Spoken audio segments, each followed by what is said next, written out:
Good morning students. आज हम बात करेंगे सी शार्प में ऊप्स के कॉन्सेप्ट का, यानी कि आप प्रीवियस क्लास में पढ़ चुके होंगे ऑब्जेक्ट ओरिएंटेड प्रोग्रामिंग यानी कि सी प्लस प्लस। हम जानते हैं C plus plus is the incremented version of C language. C language का इंक्रीमेंटेड वर्जन है सी प्लस प्लस, और सी प्लस प्लस में कुछ प्रॉपर्टीज़ और ऐड ऑन हो जाती हैं और वह सी शार्प में प्रोग्रामिंग लैंग्वेज डेवलप हो जाती है।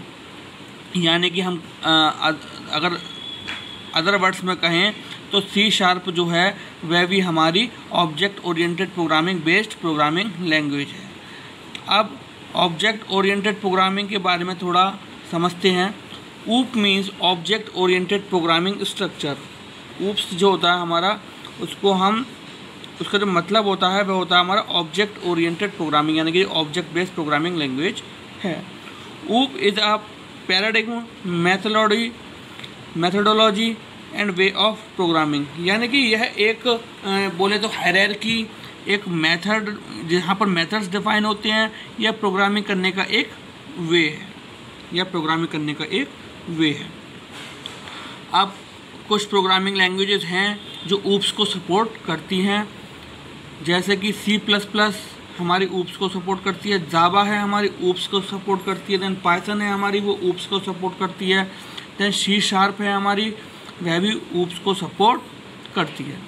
Then even Unity game programming support OOP, यानी कि ऑब्जेक्ट ओरिएंटेड प्रोग्रामिंग की हेल्प से हम गेम को इजीली डिज़ाइन एंड डेवलप कर सकते हैं।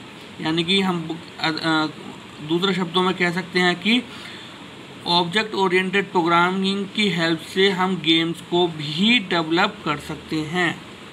ठीक, अब यहाँ पर हमने समझा कि ऊप्स क्या होता है। अब हम आगे डिस्कस जो कर रहे हैं वाई वी नीड ऊप, यानी कि हमें ऊप्स की नीड क्यों पड़ी, यानी कि यूज़र को क्या रिक्वायरमेंट हुई जिसकी वजह से उसने ऊप्स को चूज़ किया।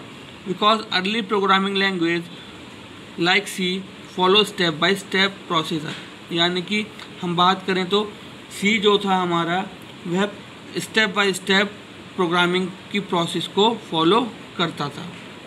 That is called procedural programming, इसलिए उसको प्रोसीजरल प्रोग्रामिंग कहते थे। It is good for simple application.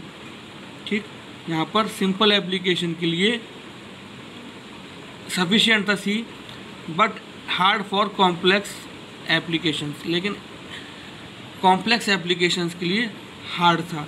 तो इन सब से ओवरकम करने के लिए या इन सब चीज़ों को इजी करने के लिए हमने ऑब्जेक्ट ओरिएंटेड प्रोग्रामिंग को चुना।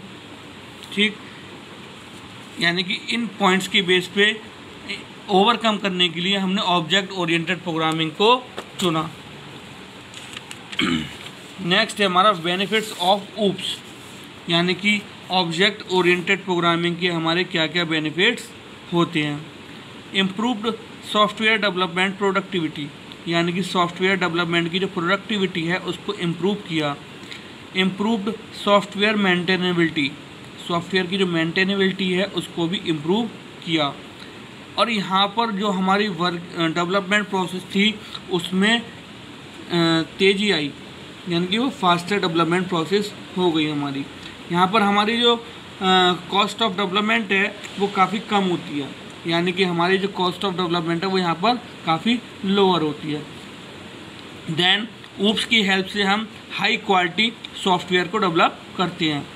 तो object oriented programming is generally used और required for highly quality software. ठीक, तो ये कुछ बेनिफिट्स थे जो कि गोल्डन पॉइंट्स भी कह सकते हैं ऑब्जेक्ट ओरिएंटेड प्रोग्रामिंग लैंग्वेज के। Then concept of OOPs, OOPs के कुछ कंसेप्ट्स हैं जो कि कह सकते हैं पिलर्स हैं हमारे ऑब्जेक्ट ओरिएंटेड प्रोग्रामिंग के। तो फर्स्ट है हमारा class and object, then methods, then inheritance, polymorphism, abstraction, इसको हम डेटा एब्स्ट्रैक्शन भी बोलते हैं, देन इनकैप्सुलेशन। ठीक, इनमें से काफ़ी मेथड्स ऐसे हैं जो हमारे सिलेबस में हैं, उनको हम डिटेल में डिस्कस करेंगे।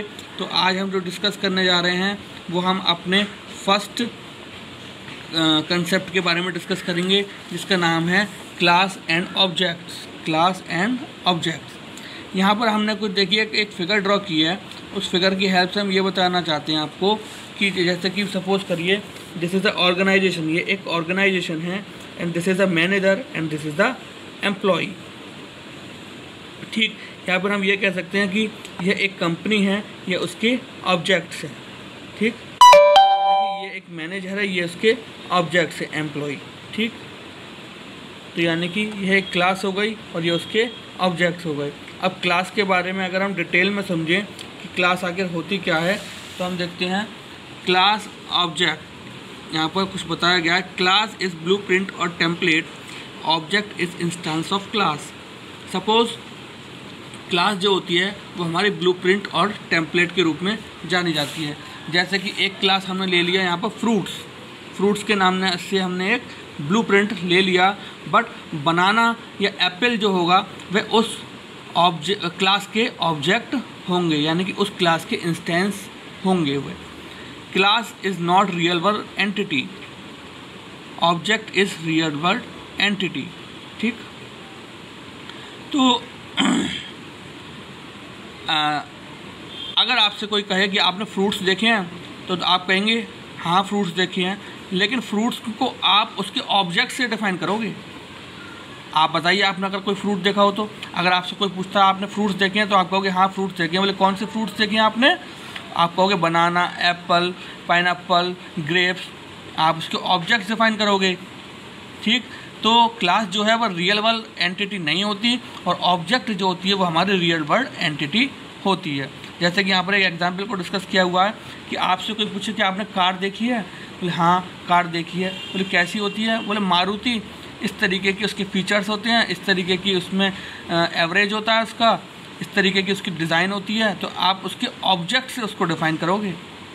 मतलब you generally see Ferrari, Ford, Maruti because it is category type, but class is category. Class ही हमारी एक कैटेगरी है। ठीक, अब class don't occupy memory, object occupy memory. जिस तरीके से आप देखते होंगे कि हमारी कार जो होती है उस वह फिजिकल एग्जिस्टेंस नहीं रखती। ठीक, बट कार के जो टाइप्स होते हैं, जैसे मारुति है आपकी, फरारी है आपकी, मर्सिडीज़ है आपकी, या फिर जो भी कार है आपकी, वह फिजिकली एग्जिस्टेंस रखती हैं। इसी तरीके से अगर हम बात करें तो क्लास जो होती है वह मेमोरी ऑक्यूपाई नहीं करती, जबकि ऑब्जेक्ट्स जो होते हैं क्लास के वह मेमोरी ऑक्यूपाई करते हैं। तो आई होप आपको क्लास और ऑब्जेक्ट का कंसेप्ट अच्छे से समझ में आया होगा। अब आगे हम और डिटेल में थोड़ा सा डिस्कस करते हैं क्लास और ऑब्जेक्ट्स को। Class and objects. Class and objects. Class has attributes and behaviour. Class के पास कुछ एट्रीब्यूट्स और बिहेवियर होते हैं। Based on class object has same attributes and behaviour. अब क्लास की तरह ऑब्जेक्ट भी अपने पास सेम बिहेवियर रखता है। जैसे कि आपको भी बताया था कि क्लास हो गई फ्रूट्स और ऑब्जेक्ट्स हो गए बनाना, एप्पल, पाइनएप्पल, ग्रेप्स। ठीक, बट दोनों के बिहेवियर सेम होंगे, दोनों के बिहेवियर सेम होंगे। अब जैसे कि यहाँ पर हमने क्लास ले ली क्या, कार। ठीक, अब उसके हमने फीचर्स ले लिए कुछ क्लास के, एट्रीब्यूट्स, मॉडल, कलर। ठीक, और एक ऑब्जेक्ट ले लिया फरारी। फरारी का क्या हुआ, एट्रीब्यूट, मॉडल, कलर, यानी कि ऑब्जेक्ट और हमारे क्या ये क्लास के एट्रीब्यूट सेम हो गए। ठीक, अब बिहेवियर की अगर बात करें तो बिहेवियर हो गया हमारा रन, एसलरेट, यानी कि बिहेवियर भी हमारे ऑलमोस्ट सेम है। तो हमने यहाँ पर यही बताया आपको कि क्लास और क्लास के एट्रीब्यूट्स जो होते हैं वही सेम हमारे ऑब्जेक्ट्स के एट्रीब्यूट होते हैं। ठीक, तो अच्छे से समझ में आया होगा आपको ये। अब हम आगे जो डिस्कस करने जा रहे हैं वो हम डिस्कस करने जा रहे हैं इसका सिंटैक्स। यानी कि देखें आप, पब्लिक, प्राइवेट, प्रोटेक्टेड, ये हमारे होते हैं एक्सेस मॉडिफायर। अब यहाँ पर हम देखेंगे नेक्स्ट हम उसके बाद क्लास को डिफाइन करते हैं। देन उसके पास हमारा क्लास का जो नेम होता है हम उसको डिफाइन करते हैं एज अ आइडेंटिफायर। नीचे हम पब्लिकली क्लास कस्टमर देख लें आप, पब्लिकली हमने क्या, ये पब्लिकली हमारा क्या आ गया, access modifier, then class name customer. ठीक, ये हमारा प्रोग्रामिंग का स्ट्रक्चर हो गया, प्रोग्राम का स्ट्रक्चर हो गया। यहाँ पर हमारे फील्ड, प्रॉपर्टी, मेथड जो भी कुछ हम डिफाइन करते हैं वो सारे यहाँ पर डिफाइन होते हैं। ठीक, अब हम आगे इसको एक बार और डिस्कस करते हैं कि किस तरीके से हमारा ये सारा प्रोग्रामिंग का कंसेप्ट होता है। कल हम इसका प्रोग्राम डिटेल में समझेंगे। तो हम देखते हैं कि हमारा जो क्लास का कॉन्सेप्ट होता है, वह क्लास का कॉन्सेप्ट में क्या होता है कि हमारी ब्लूप्रिंट होता है, ये हमारी इंस्टेंसेस ऑफ क्लास होती हैं। क्लास क्या है, हमारी रियल वर्ल्ड एंटिटी होती है।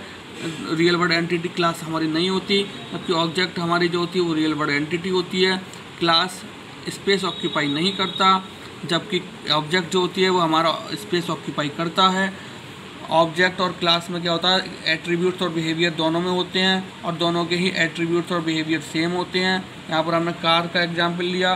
कार के एग्जांपल में आप देख रहे होंगे कि एट्रीब्यूट्स कार के हैं, जो कार के एट्रीब्यूट्स हैं वही हमारे ऑब्जेक्ट के एट्रीब्यूट्स होंगे। बिहेवियर जो है कार का हमारा, वही हमारा ऑब्जेक्ट का बिहेवियर है।